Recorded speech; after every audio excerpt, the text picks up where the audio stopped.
la continuación del domingo pasado, igual que la próxima es la continuación de la de hoy.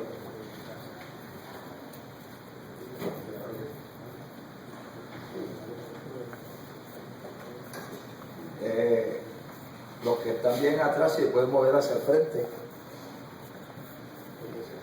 De esa manera podemos hablar un poquito más bajito para no llegar con nuestra voz allá donde están las damas. Vamos a darle gracias a Dios por este comienzo de la clase del día de hoy. Vamos a pedir a Eliezer que dé gracias a Dios. Señor Padre bueno que estás en el cielo, en esta mañana hemos llegado a este lugar, oh Dios mío, una vez más para darte gracias por las bondades y la misericordia que has tenido para con nosotros. Y en el día de hoy, oh Dios mío, nos reunimos esperando que tú tengas, Señor, para cada uno de los que aquí estaremos llegando, Dios mío, para que nos bendiga de manera especial. Hemos venido, Señor, para expresar nuestra adoración y nuestra gratitud a ti, esperando, Señor, que en el estudio de esta mañana nuestro oído pueda captar, oh Dios mío, el consejo de tu palabra. Señor, que tú pongas la palabra sazonada en los labios de tu siervo, oh Dios, y nosotros con agrado recibirla. En esta hora, Dios mío, te damos gracias por los que estamos aquí y todavía por aquellos que vienen de camino esperando que les traiga con bien y que a tiempo, Señor, puedan también llegar para escuchar tu palabra. Te lo pedimos en el dulce nombre de Jesús, al cual damos toda gloria y toda honra. Gloria a Dios. Gracias. Dios le bendiga a todos. Pueden sentarse. El expositor que ustedes tienen, siempre que usted estudia el expositor, que es lectura para instruirse, tiene que irse siempre a la Biblia. El expositor tiene un guía para dar la clase. Aparte del tema, aparte de los objetivos, el pensamiento central y el texto clave, el texto audio, la parte de atrás, el expositor tiene un bosquejo. El bosquejo es el guión de la clase. Es de lo que vamos a hablar en la clase. Que si nos podemos hablar de todo lo que dice el escrito, por eso es que a veces no nos da tiempo. Podemos hablar de todo lo que habla el escritor. En el bosquejo se divide en tres partes. La primera parte dice la inseguridad de Jeroboam, que tiene dos divisiones, A y B. Luego el segundo dice un consejo que lo aparta de Dios. Tiene A y B también. Y luego tiene la tercera parte, Jeroboam y el orden litúrgico. Y también tiene dos subdivisiones. De eso es lo que vamos a hablar. De eso que está en el bosquejo. Para que nos haga más fácil la clase. Ustedes saben que la clase es una secuencia de lo que estudiamos la semana pasada, cuando se divide Israel en dos partes. Se divide el reino en dos partes. Ustedes saben que cuando el rey hijo de Salomón, Roboam, no oyó el consejo de los ancianos, sino que él se congratuló con los jóvenes y aceptaron un consejo que no era el mejor para dirigir el gobierno, el imperio, la monarquía. Entonces Jeroboam, que había sido llamado por las tribus del norte, especialmente Efraín, la tribu de Efraín, que había huido a Egipto por temor a su vida en los días de Salomón, fue llamado y era el cabecilla del grupo que planearon una reunión en Siquem con el rey Roboam. Ustedes saben que eso se dio en la clase pasada. Y cuando el pueblo escuchó que Roboam no iba a aceptar sus propuestas o sus sugerencias, el pueblo pues entonces se movió cada cual a su lugar, a su casa, y más luego ellos establecieron a Jeroboam como el rey de las 10 tribus del norte. ¿Okay? Eso fue lo que ustedes estudiaron la semana pasada. Dentro de esa división nosotros encontramos una profecía que Dios le dio a través del profeta Ahías a Jeroboam, y que si él se mantenía en el orden, en la palabra, en la obediencia, en el sometimiento a lo que Dios había establecido, Dios lo iba a engrandecer y lo iba a poner rey sobre todo Israel. Sobre todo Israel. O sea, Dios le había dado a él una palabra segura, una palabra de que no había forma de retroceder y que el reino total quedaría en sus manos. Pero siempre que Dios habla algo, siempre nosotros tenemos que entender que Dios tiene unas demandas para nosotros y tenemos que cumplirlas. Sobre el tema de la clase de hoy, ya lo hemos leído, porque quisiéramos que me lo lea otra vez el hermano Roja, ¿verdad? Roja. El tema. Sí. Israel abandona la adoración a Jehová. Israel abandona la adoración a Jehová. Fíjense ustedes que ahora a las 10 tribus del norte se le llama Israel, ¿okay? Y a las 2 tribus del sur se le llama Judá, ¿okay? Dando a entender que el nombre Israel es el nombre que Dios le puso a Jacob. Ustedes han leído eso en la historia, en otras clases o en el estudio personal de la Biblia. Ustedes han leído cuando Dios le cambió el nombre a Jacob en aquella gran batalla en Peniel. ¿Se acuerdan? Cuando luchó con el ángel. Y en aquella batalla hasta el otro día, ¿ok?, que luchaba Jacob con aquel ángel, Dios le cambia el nombre y le pone por nombre Israel, que significa príncipe de Dios, o que ha peleado con Dios y con los hombres y ha vencido. Y Dios lo puso por nombre Israel. También el reino del norte se conocía como Efraín. Efraín fue uno de los hijos de José. Manasés y Efraín fueron hijos de José.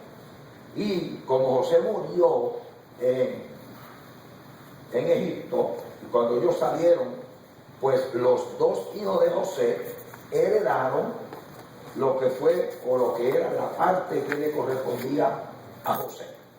Y fueron unas tribus que sobresalían, especialmente Efraín, que sobresalía. Entonces muchas veces a Israel se le llama Efraín o se le llama Israel. Y en el sur, pues ustedes estudiaron que la tribu de Judá y la tribu de Benjamín, que era la última parte abajo, Benjamín era la última después de Jerusalén hacia el sur, hasta Beerseba, era el territorio que pertenecía a estas 2 tribus. Y ahí entonces reinó Roboam, el hijo de Salomón. Por otro lado, ustedes saben que de la tribu de Judá era que venía la línea mesiánica del rey futuro que iba a venir y que iba a gobernar a todo Israel y finalmente a todo el mundo. Todo el mundo, que ese nosotros sabemos que es Cristo, nuestro Redentor, nuestro Salvador, y que eso todavía está en cumplimiento, en línea para cumplirse, porque es una promesa de Dios para su pueblo y para la humanidad. Entonces nosotros estamos entrando a una clase donde Israel se divide, el templo de adoración queda en Jerusalén. La ciudad principal, la ciudad capital, queda en Judá. O sea, Judá y Benjamín. Queda la capital y queda la ciudad y queda el templo. En los 3 objetivos dice distinguir el verdadero culto a Dios. O sea, todo cristiano del tiempo presente sabe que Dios tiene un formato establecido.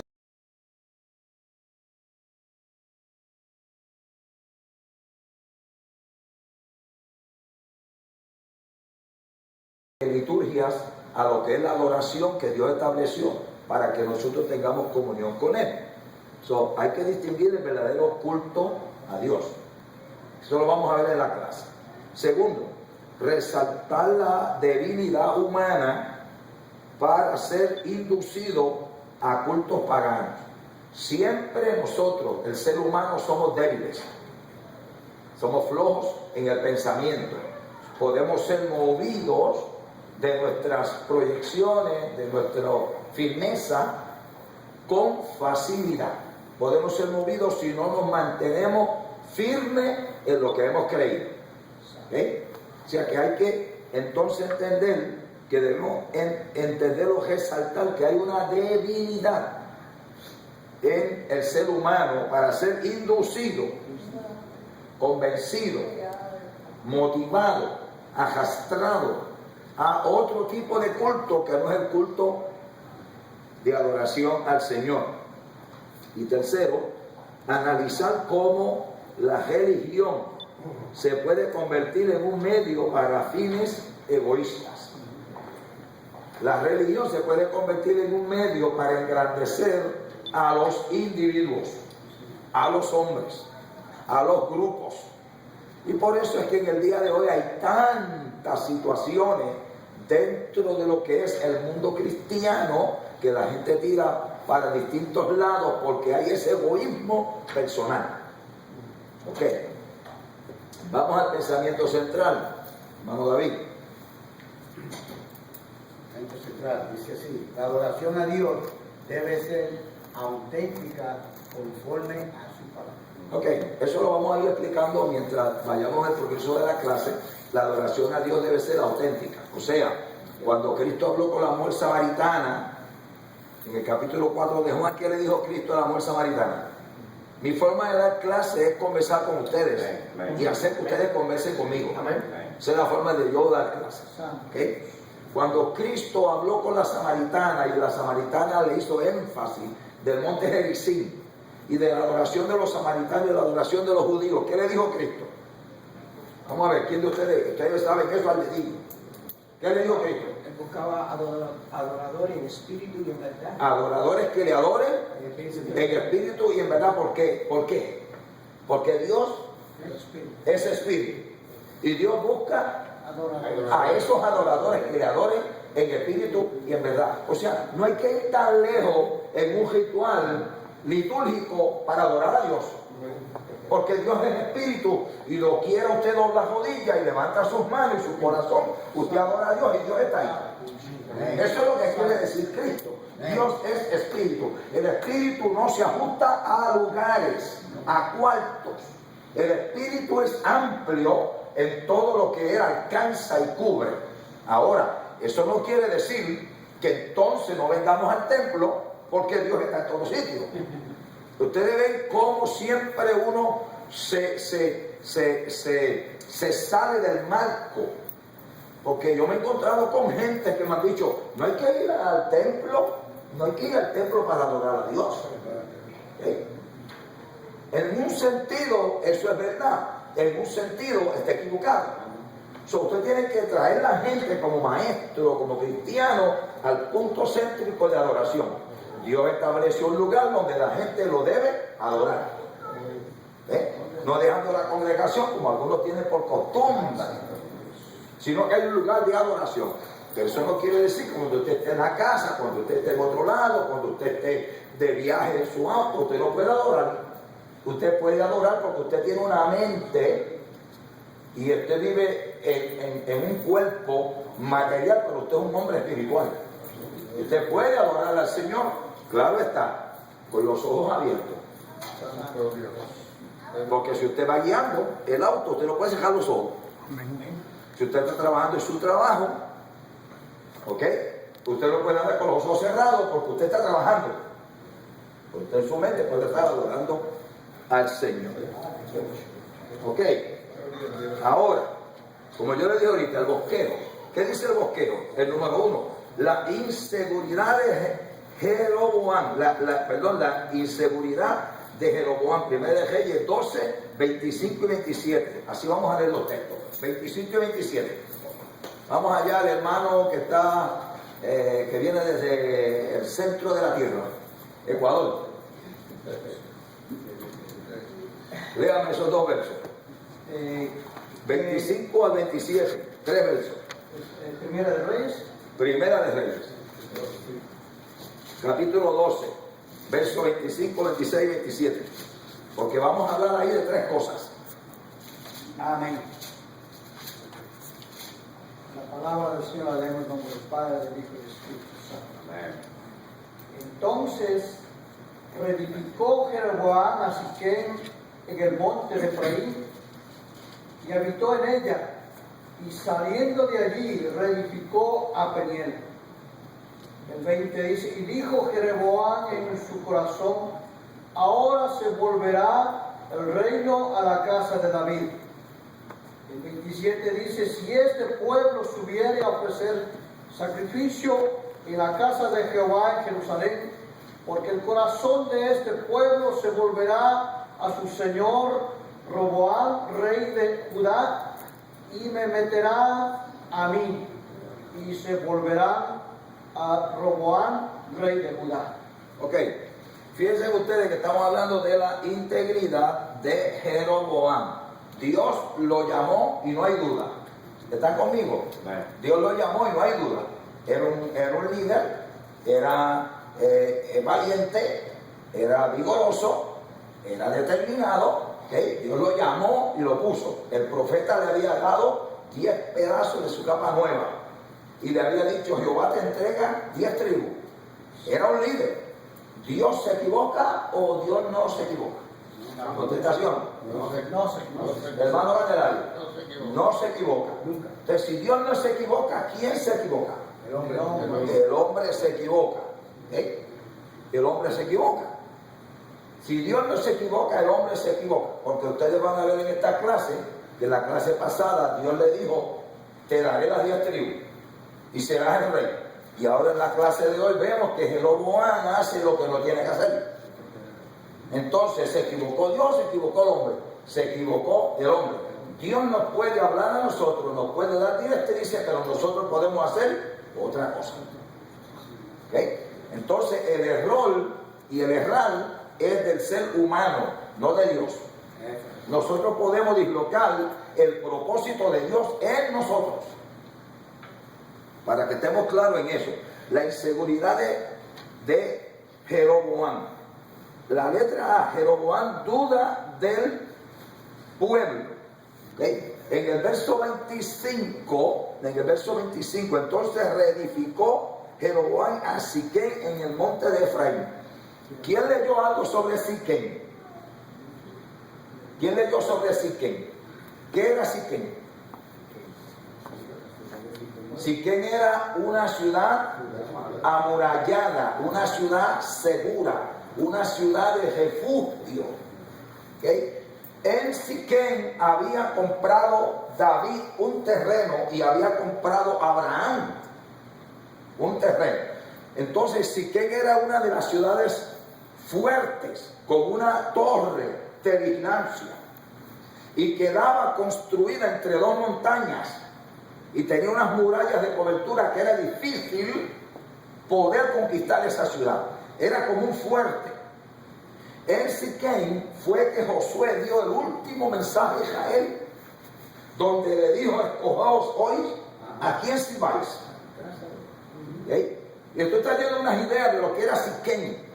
Entonces el rey Jeroboam ubica su residencia en Siquem, y luego de ahí él comienza a planificar el proyecto de su reinado, cómo él va a reinar. ¿Okay? Siquem en el monte de Efraín, y habitó en ella, y saliendo de allí reedificó a Penuel, que era Peniel. ¿Okay? Que vamos a ver más ahorita, más adelante, algo sobre Peniel y algo sobre Betel. Vamos a ver eso más adelante. Entonces, ¿qué sucede con Jeroboam? Ustedes saben que Jeroboam entiende como rey del norte que ahora el lugar de adoración, el centro de adoración de todo Israel está ¿dónde? En Judá. ¿Ok? El templo está ¿dónde? en Jerusalén.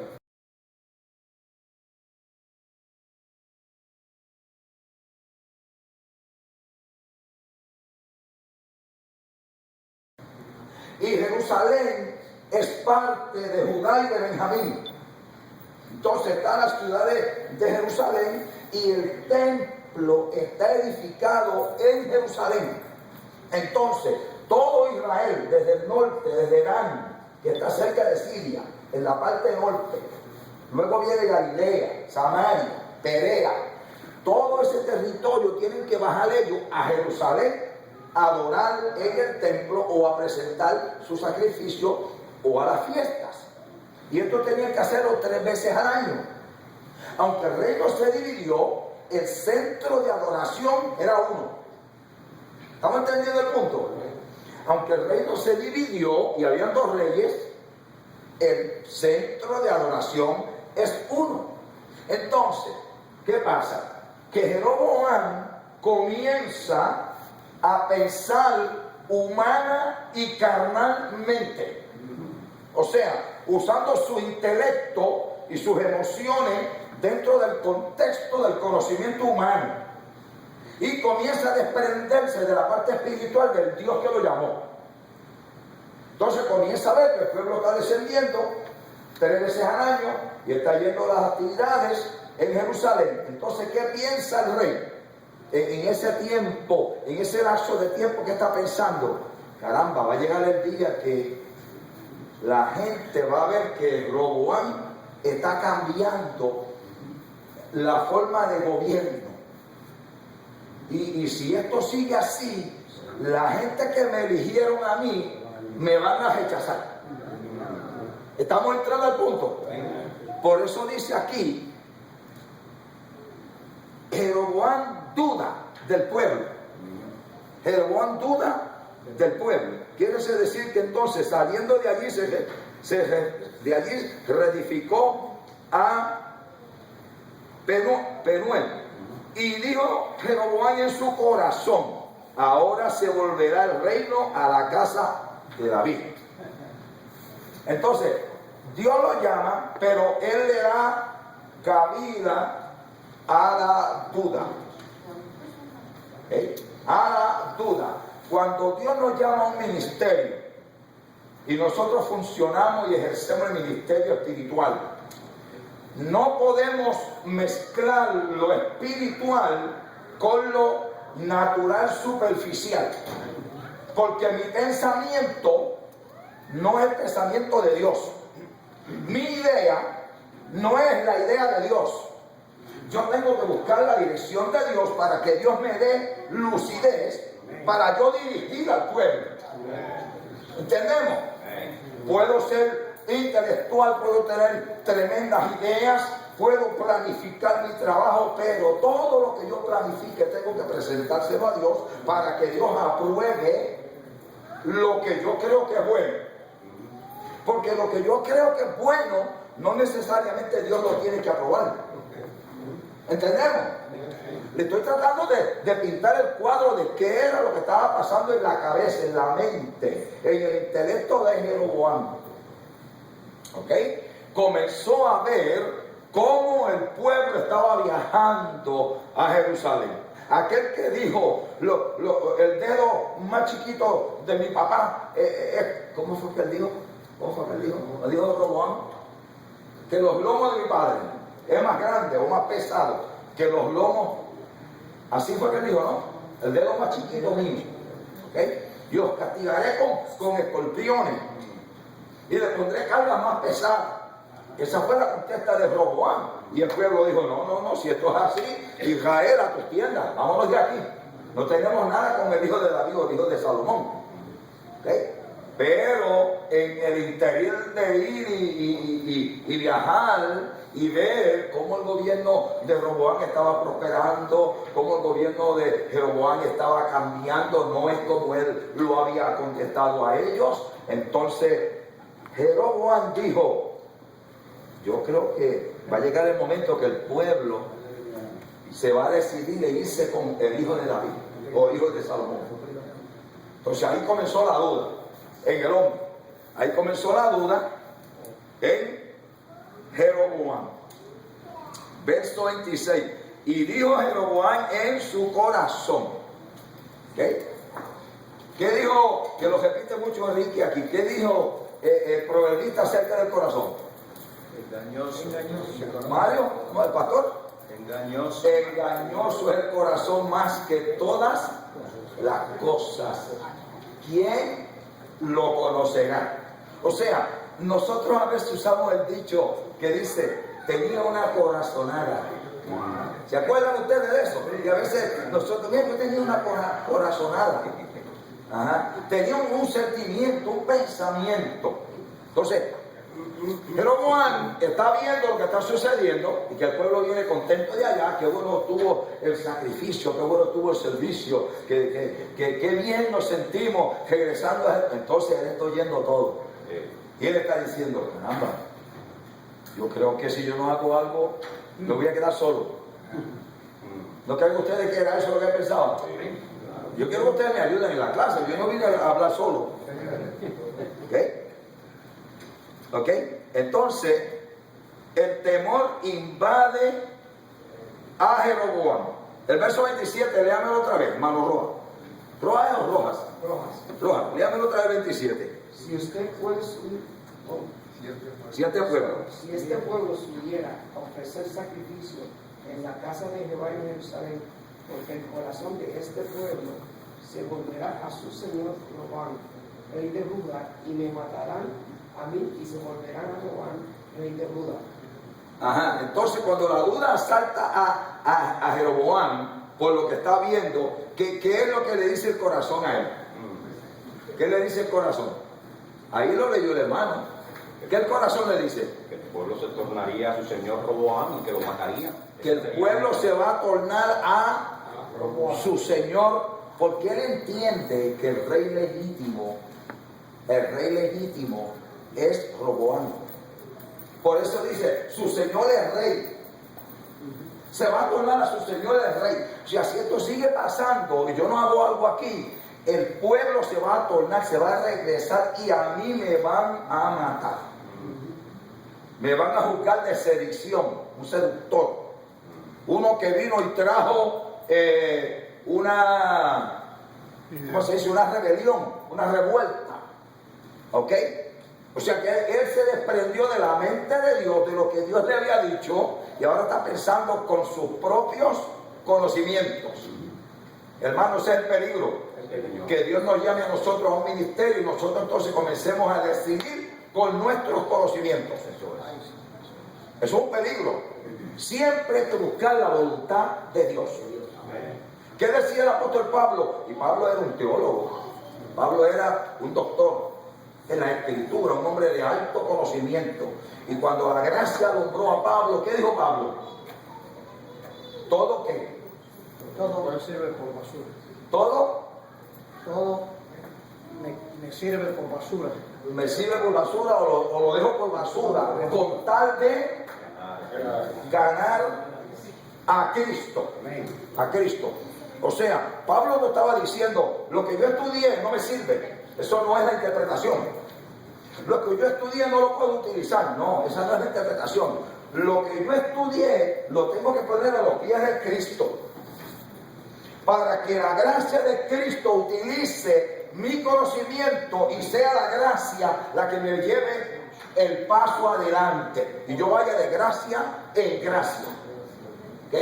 Porque mucha gente entiende que todo lo que usted sabe lo tiene que poner en el piso como basura, porque eso no sirve. No, eso es una equivocación. Hermano, Sí, señor supervisor, usted trajo un punto importante en cuanto al peligro a dejar a Dios cuando Dios ya nos ha dado una palabra segura, una promesa. Y yo quisiera elaborar en esa misma idea un poquito más, porque fíjense que encontramos en muchas congregaciones muchos líderes que han venido dejando las guías espirituales, o sea, bíblica, la costumbre bíblica, y han adoptado programas para entretener a la gente, para mantener a la gente, más que un alimento espiritual, sino un entretenimiento dentro de la congregación. Y eso es un peligro, porque hay que saber de que hay hombres y mujeres que han sido llamados por Dios pero de repente se han fijado, wow, ¿cómo ha surgido la iglesia del pastor tal? O mira qué frondosa se ve la iglesia. Eso es porque ya han cambiado algunas cosas y entonces empiezan a adaptar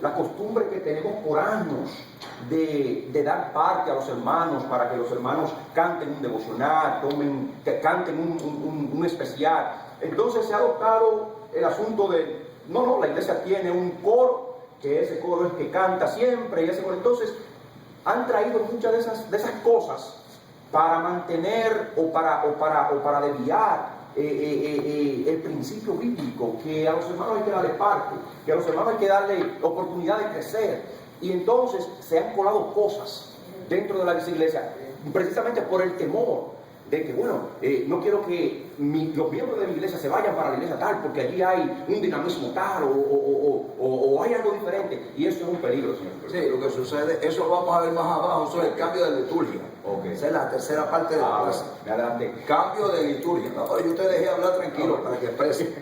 ¿Ok? Cambio de liturgia, que lo vamos a ver un poquito más adelante. Y eso es muy cierto. El temor invade el corazón de Jeroboam. ¿Okay? Entonces, Jeroboam se siente que algo viene de camino que lo va a dislocar a él, lo va a sacudir en el reino. Entonces, ahí viene la idea de que él toma unos consejos, ¿ok? Si el pueblo, verso 27, si este pueblo subiere a ofrecer sacrificio en la casa de Jehová, en Jerusalén, porque el corazón de este pueblo se volverá a su señor Roboam, rey de Judá, y me matarán a mí, y se volverán a Roboam, rey de Judá. Quiero que alguien me lea el verso 28, sin leer el 29, el 28, Y habiendo tenido consejo, hizo el rey dos becerros de oro, y dijo al pueblo: bastante habéis subido a Jerusalén, y aquí tus dioses, oh Israel, los cuales te hicieron subir de la tierra de Egipto. Ok, aquí entramos a cambio de liturgia. Cambio de liturgia. ¿Conocía Jeroboam quién era el Dios de Israel? David. Lo conocía. Y sabía que Jehová es qué. El único Dios verdadero. ¿Sabía Jeroboam lo que decía la ley en los 10 mandamientos? Estoy haciendo esta pregunta porque nosotros a veces cometemos los mismos errores. Los mismos errores. Conociendo la Biblia, el Nuevo Testamento y el Antiguo Testamento. Sí lo conocía.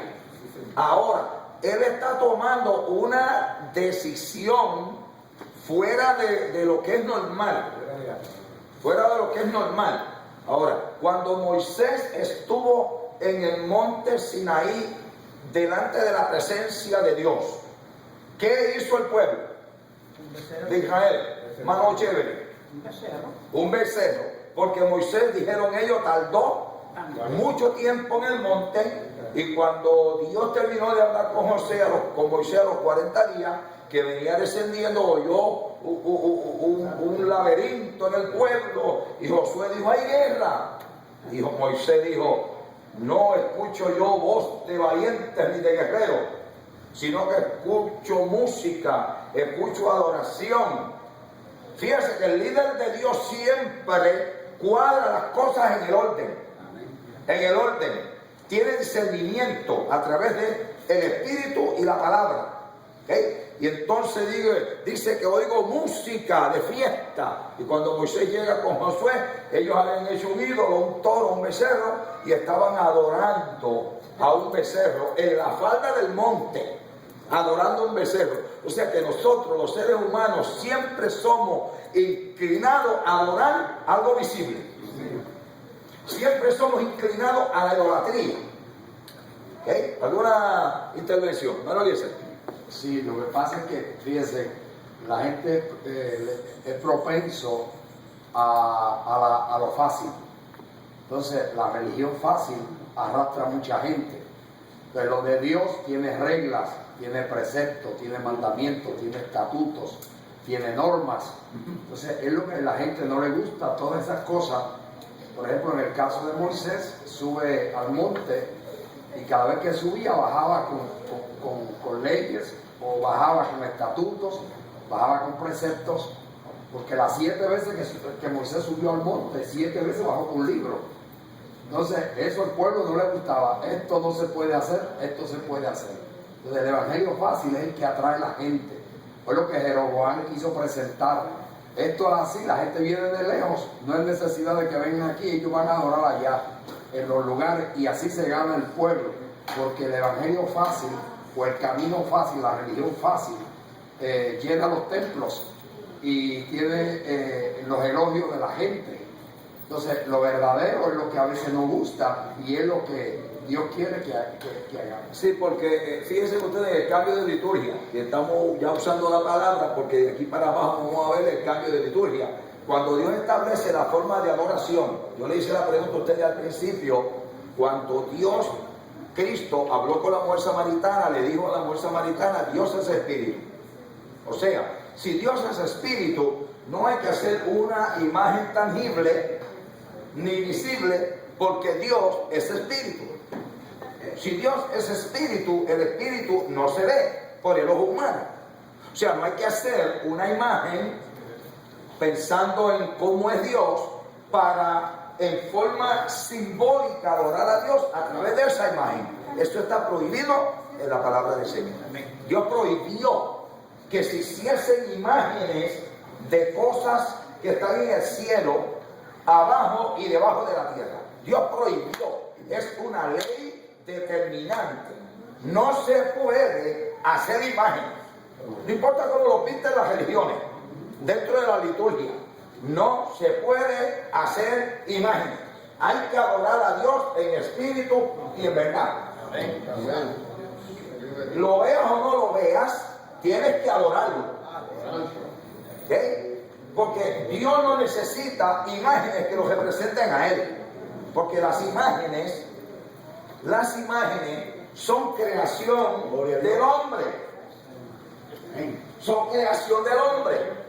Y si Dios permite que el hombre haga una imagen con sus propias manos de metales, de piedra, de barro, de cualquier material que sea, el hombre está creando un instrumento de adoración. Entonces Dios no quiere eso. Dios le sembró al hombre un alma espiritual, un espíritu. Y el hombre tiene que adorar a Dios en ese espíritu. ¿Okay? Mientras vive en ese cuerpo, tiene que adorar a Dios en ese espíritu. El rey Jeroboam está viendo que ellos están yendo al sur y van 3 veces al año conforme a las exigencias de la ley, ¿ok? En el ritual. Entonces él dice, espérate, aquí hay que hacer algo, porque si yo no hago algo, aquí me van a dejar solo. Entonces él se ideó, buscó en su corazón, buscó en su mente. Ustedes saben que él estuvo en Egipto un tiempo, y uno no sabe lo que aprendió en Egipto, porque él era un israelita, pero ¿qué aprendió en Egipto? De uno no puede aprender las cosas allá y después venir a sembrarlas en la iglesia. O sea, nosotros no podemos sacar ideas de otro lado y venir a competir con la Biblia cuando la Biblia establece el formato de adoración. El formato de adoración. Y eso es lo que estaba hablando Eliezer ahorita y lo que estaba hablando Elvin. Que hay muchos individuos que están adornando las congregaciones y los templos en una forma para que agrade el ego de los individuos. Y las personas no tengan responsabilidad con Dios, sino con los hombres. ¿Okay? Y la responsabilidad nuestra no es con los hombres, aunque no deja de ser un requisito que tenemos que ser obedientes y someternos. Porque es ley del Señor, es palabra.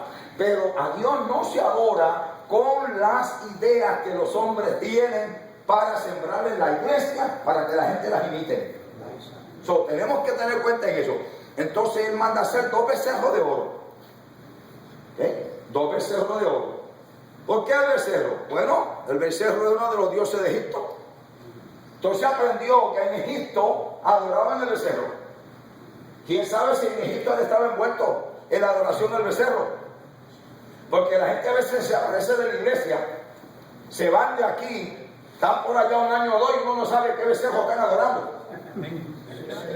Sí, señor, y después vienen a la iglesia con una idea nueva de que Dios los iluminó y lo que vienen a traer a la iglesia es un changote.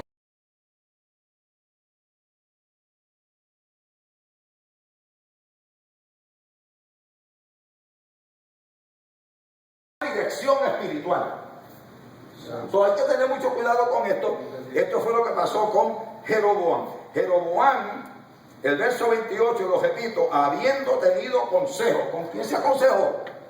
No dice la Biblia, no dice con quién se aconsejó, pero hay que entender que se aconsejó con su grupo de la monarquía, sus consejeros, sus ayudantes, con todos los que tenían que ver con el gobierno de esa monarquía que estaba en sus comienzos. Se aconsejó con ellos. Se aconsejó con ellos e hizo el rey 2 becerros de oro. 2 becerros de oro. Y dijo al pueblo: bastante habéis subido a Jerusalén. O sea, ya no tienen que ir más a Jerusalén.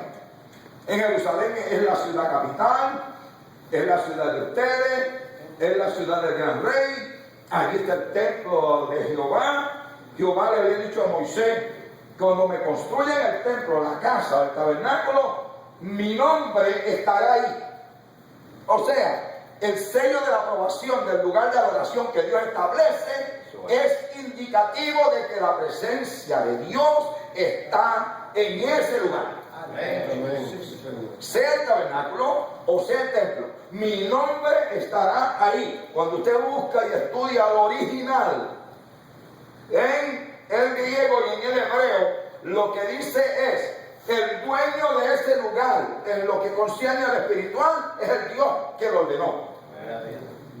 Es el Dios que lo ordenó. Si Dios lo ordenó, el santuario y la forma que es, entonces cuando dice mi nombre estará ahí, le puso el sello de aprobación y ese es mi lugar de adoración. Entonces, si Dios le dijo que ese es el lugar de adoración y ahora él dice: wow, pero no pueden seguir yendo allá, yo tengo que hacerle 2 altares. 2 altares tengo que hacerle. Y en esos 2 altares le dijo: Israel, bastante habéis subido a Jerusalén. He aquí tus dioses, oh Israel, los cuales te hicieron subir de la tierra de Egipto. Le pregunto yo a ustedes que son estudiantes de la Biblia: ¿quién sacó a Israel de la esclavitud de Egipto? Dios.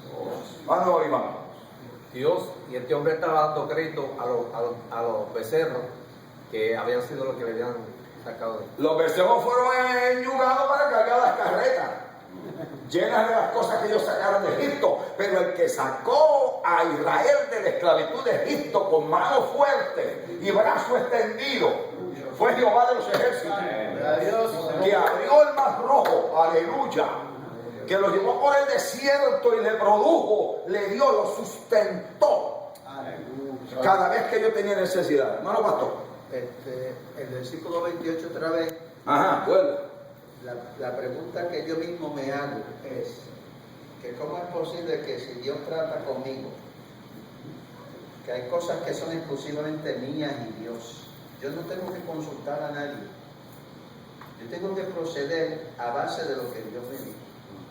El problema de mucha gente es precisamente eso, que si tienen una directriz directa de Dios, ¿por qué tienen que consultar a Dios? Cuando la gente que van a consultar no tienen ninguna afinidad con Dios, no tienen ninguna relación con Dios y que tienen que tomar decisiones políticas. Cuando aquí no se habla de política, aquí Dios le dio instrucciones exactas. Si haces lo que yo te digo, me obedeces, tú vas a ser prosperado y bendecido. ¿Cómo si tiene una promesa así hay que consultar? Pues una palabra fuerte, a pecadores, a gente que no tiene nada que ver con lo que Dios le había dicho a él. Ese error lo podemos cometer nosotros y por eso es que hay mucha gente oyendo muchas voces y el que escucha muchas voces se le puede confundir el corazón. Sí, en uno de los momentos que usted salió de aquí, yo toqué ese punto donde le dije a los hermanos que si Dios tiene dos bocas o dos palabras, que Dios le había dicho a Jeroboam, si me eres fiel y permaneces en lo que yo te digo en el llamado, tú serás rey sobre todo Israel y prosperarás. Pero ahora el hombre comienza a dudar porque le da lugar al pensamiento de su corazón. Y usted no puede desligar la voz de Dios de lo que usted sienta en su corazón. Lo que usted siente en su corazón tiene que examinarlo el espíritu. Ahí volvemos otra vez al pensamiento del pastor. Hay quien piensa por sí mismo y busca consejo de los demás. ¿Y lo que dijo Dios? ¿Dónde queda? No. Hay que ir a lo de Dios y lo que yo siento en mi corazón, los pensamientos de mi intelecto, por más escuela que yo tenga, no van primero de lo que Dios dijo. Lo que Dios dijo va por encima de mis capacidades administrativas dentro de mi forma de adorar o mi forma de liderar. Va por encima Dios, la palabra del Señor. Entonces, si lo que yo pienso y lo evalúo y no va al nivel de la palabra, yo tengo que decir un momentito, aquí algo no está bien. ¿Te das cuenta? Porque el corazón es engañoso más que todas las cosas. Y si nosotros no tenemos cuenta, el corazón nos disloca, nos desvía de la palabra de Dios. Hay que tener cuidado. Esto fue lo que pasó con Jeroboam. El corazón lo desvió, lo dislocó del mensaje que Dios le había dado. Y entonces busca consejos.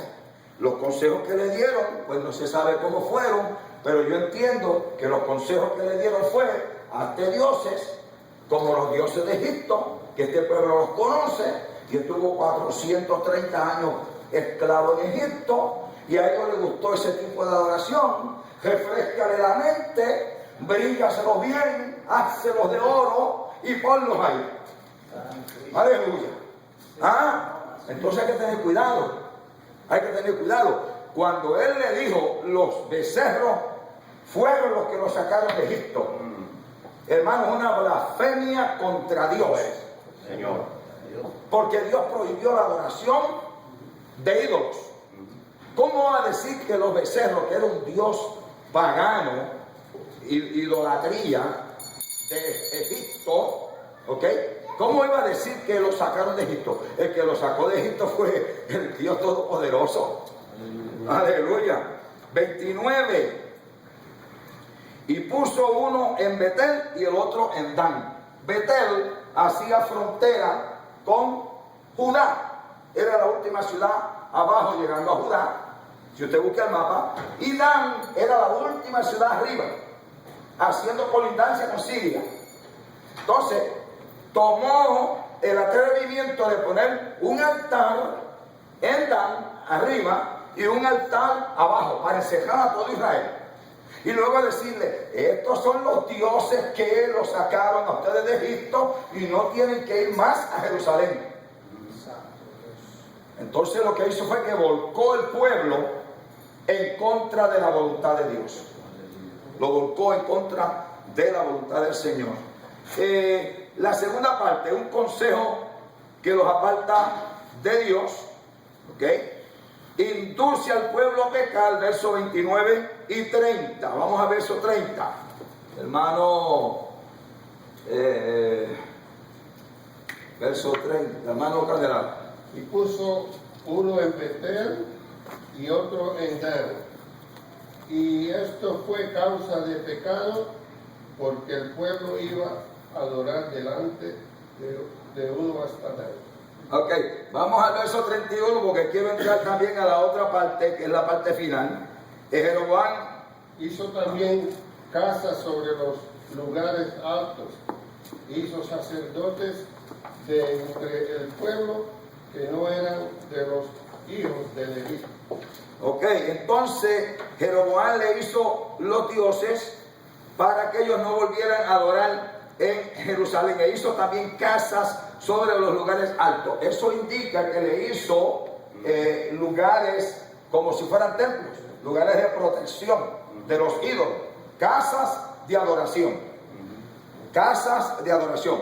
Entonces, desvió completamente al pueblo y eso no agradó a Dios, porque Dios no le dijo a él que funcionara de esa manera. Eso es. Ahorita Eliezer usó el término y Irving, de que hay muchos lugares hoy día donde se levantan congregaciones, entre paréntesis para no criticar a nadie, sino mirando el orden bíblico. El orden bíblico. Se levantan congregaciones donde todo se le permite a la gente.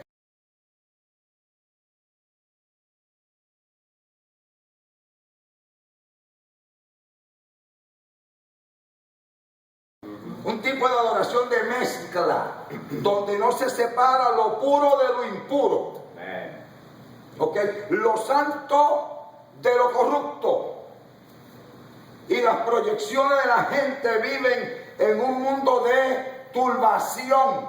Y la gente no tiene un nivel espiritual. Hay que tener cuidado con todo esto.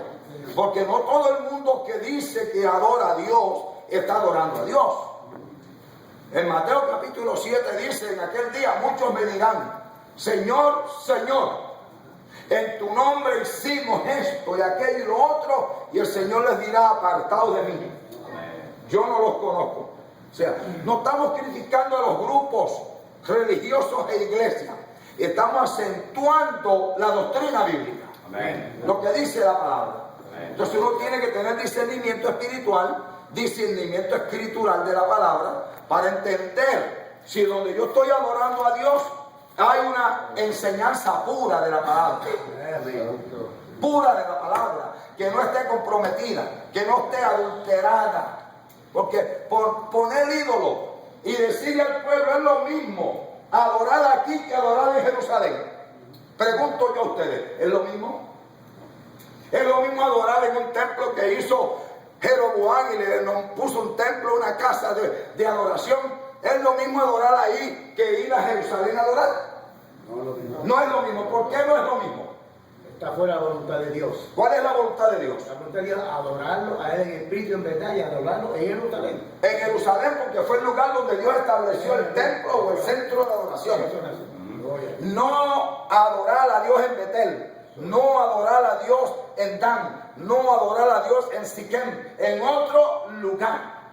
El lugar de adoración que el pueblo tenía que venir a la celebración de las cosechas, de Pentecostés, al día grande del ayuno, de la humillación delante del Señor, era a Jerusalén 3 veces al año.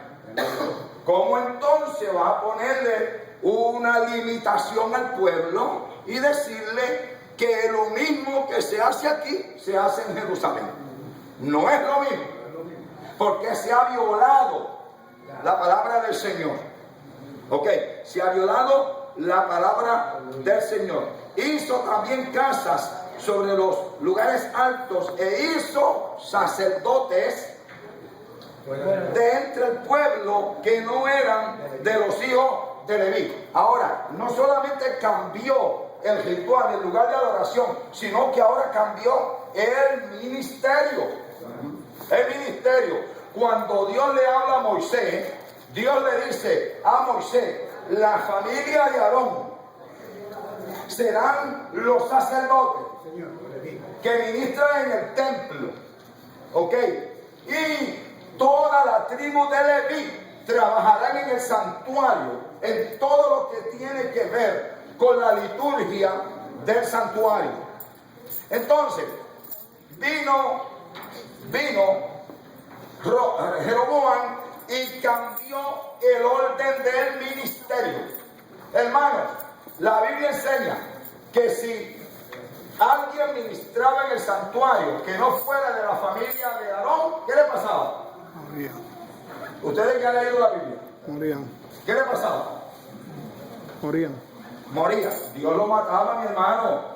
Dios lo mataba, era sentencia final. El que se atreva a ministrar en el santuario, no siendo de la familia de Leví, tiene sentencia de muerte. Señor. Dios lo termina, lo saca del pueblo. Entonces ahora, la familia de Leví, que está regada por todo el territorio de Israel, 48 ciudades, donde ellos viven, en todo el territorio. Ellos eran los maestros de la palabra que enseñaban al pueblo. Cuando Jeroboam los echó para el lado, todos ellos comenzaron a regresar a Judá y al rey Roboam, de tal manera que la tribu de Leví se unió a Judá y a Benjamín, por cuanto Jeroboam los rechazó. Puso otro ministerio, otra liturgia. Voy a terminar con esto. Otra liturgia. Hay que tener cuidado en los días que vivimos. Eso es. De la iglesia. Hay nueva liturgia y hay nuevos ministerios que no los instituyó Dios. Alabado Dios. Aleluya.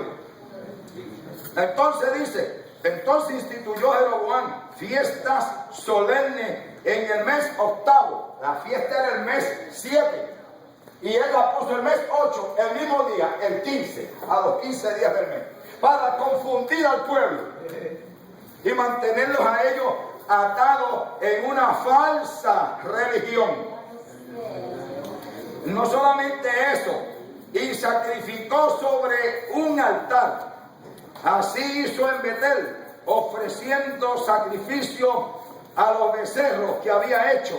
Ordenó también en Betel el sacerdotes para los lugares altos que él había fabricado, y fabricó pues sobre el altar que él había hecho en Betel a los 15 días del mes octavo, en el mes que él había inventado de su propio corazón, e hizo fiesta a los hijos de Israel y subió al altar para quemar incienso. Él mismo se constituyó sumo sacerdote.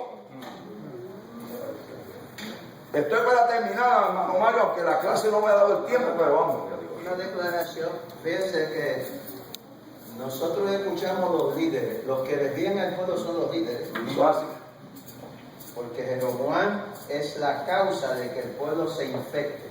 Entonces, los líderes que se pronuncian no saben el efecto que tiene un líder cuando habla. Por ejemplo, perdónenme que yo me envuelvo en esta política porque esto es parte del programa, pero cuando Mónica Lewinsky Clinton tuvieron su affair y él se le ocurrió decir que oral sex no era malo, aumentó 48% las personas que viven de ese sistema de vida. El presidente Barack Obama dice que no hay que darle permiso para que todo el mundo sea igual y le da permiso para el casamiento de los homosexuales. El Papa de Roma se pronuncia a favor de que él no tiene que juzgar la gente gay, que él no tiene derecho para juzgar.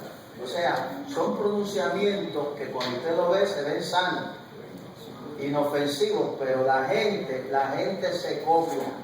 La debilidad del pueblo siempre es perseguir al líder. Y si el líder se va por el precipicio, también se va el pueblo. Por eso es que Dios le reclama al pueblo. La presión que ejercieron sobre Jeroboam, yo no sé quién la ejerció, pero parece que los que estaban con él, que le ayudaron a llegar allí, ejercieron presión, porque la presión está en los líderes. Entonces, si el líder no tiene pie firme y convicción y se deja vencer por la presión, ahí es donde vamos a los precipicios, que muchos pastores se han ido haciendo declaraciones, se les fue el pueblo por otro derrotadero y ahora no pueden recoger para atrás lo que pronunciaron primero. Sí, y para terminar, lo que yo piense como líder y lo que yo quiera establecer en la liturgia de adoración no tiene nada que ver con lo que dice Dios en su palabra. Lo de Dios está establecido y no necesita arreglos. No necesita arreglos. Mi intelecto y mi capacidad no tiene autoridad para cambiar lo establecido por Dios y que está registrado en la palabra, en la Biblia. Termino diciendo, Dios a través del profeta Isaías dijo: los pensamientos míos no son los nuestros, los vuestros. Cuanto está más lejos del oriente del occidente, así están mis pensamientos que los de ustedes. O sea, juzgamos de acuerdo a la enseñanza de Dios o de acuerdo al invento que yo tengo en mi mente. Dios le bendiga.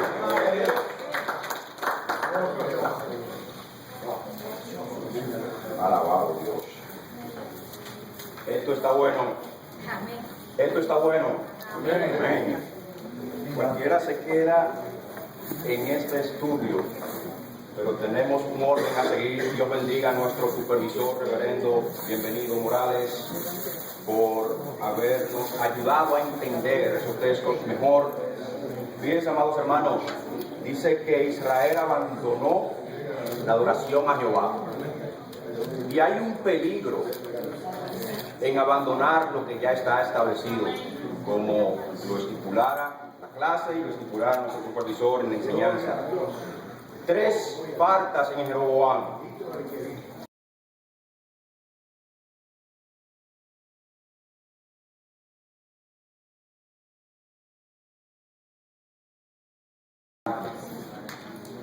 Hay que saber que los templos, cuando usted entra a esta iglesia, usted empieza a notar cosas que resaltan la propiedad misma de Dios. Dice allí, hacer esto en memoria de mí. Allá atrás dice que cada miembro de la iglesia sea un miembro de la escuela bíblica, por ejemplo. Y en muchos lugares que hemos ido, encontramos temas o lecturas que denotan cosas de la palabra del Señor, por ejemplo, santidad a Jehová. Yo he ido a lugares, pastor, donde el templo parece un teatro y en su servicio un rejuego de luces que lo que denota es una discoteca. Y esa es la forma actual de muchos lugares de adorar en su forma litúrgica. Y hay que saber de que hay una manera para adorar a Dios, de que hay una forma para adorar a Dios, y es en espíritu y en verdad. Gloria a Jesús. No necesariamente la gente anda buscando algo diferente. Gloria a Jesús. Y ahí está el peligro. Cuando de repente uno llega a un lugar para adorar a Dios y uno lo que empieza a ver lo mismo que uno ve allá afuera, hay un peligro. Gloria a Jesús. Y nosotros todos estamos llamados a ir descifrando los dichos, la costumbre del templo, de la iglesia. Amén. La forma de adoración, lo que el pastor va implementando en la iglesia, sopesándolo a través de la palabra. Decía el supervisor que lo que estoy parafraseando, que lo que él imponga, ¿no? Gloria a Jesús, algo así, no tiene nada que ver con su forma, no sé, algo así fue lo que decía él. No importa, amado hermano, lo que el pastor nos diga en cuanto a esto hay que hacer, siempre y cuando sea bíblico.